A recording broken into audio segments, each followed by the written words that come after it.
এই রমাদান হচ্ছে month of warning, একটা ওয়ার্নিং এর মাস। নবী যেমনি আশা জাগাইছে আবার ওয়ার্নিং দিয়েও গেছে, খবরদার। ওয়ার্নিংটা কেমন? আল্লাহর হাবিব সাল্লাল্লাহু আলাইহি ওয়াসাল্লাম মসজিদে নববীর ভেতরে হঠাৎ তিনি মসজিদে নববীর মিম্বারে পা রেখে বললেন আমিন। দ্বিতীয় ধাপে পা রেখে বললেন আমিন, তৃতীয় ধাপে পা রেখে বললেন আমিন। সাহাবারা অবাক হয়ে বললেন, ইয়া রাসূলুল্লাহ, ইয়া হাবিবাল্লাহ, তিনবার শুধু আমিন আমিন পড়লেন, কেন পড়লেন আমরা কিছু জানি না, আমাদেরকে জানিয়ে দেন কেন আপনি তিনবার আমিন বললেন। রাহমাতাল লিল আলামিন আল্লাহর হাবিব বললেন, ও আমার প্রাণের সাহাবীরা, আমি যখন মসজিদে নববীর মিম্বারের প্রথম ধাপে পা রেখেছি, সাইয়েদনা জিবরিল এসে আমাকে বলেছে, ও নবী, আপনার নাম শুনে যে ব্যক্তি আপনার উপর দুরূদ পড়ে না তার ধ্বংস। আপনি বলেন আমি বলেছি আমিন।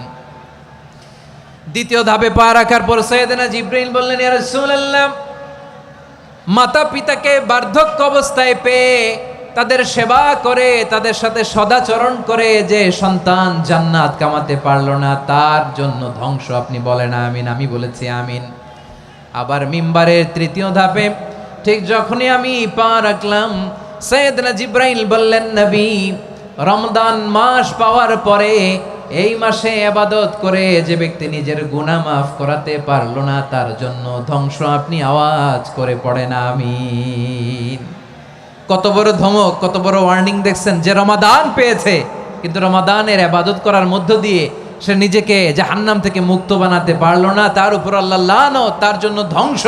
সাইয়েদনা জিবরাইল বলেছেন আমিন, স্বয়ং বিশ্বনবীও বলেছেন আমিন। আওয়াজ করে পড়েন নাউযুবিল্লাহ।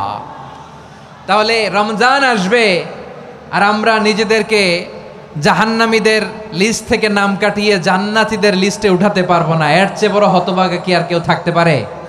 আওয়াজ করে বলেন। তাহলে রমাদানের এই রহমত, বরকত, মাগফিরাত, ফজিলত আমাদের কামাই করার দরকার আছে না নাই?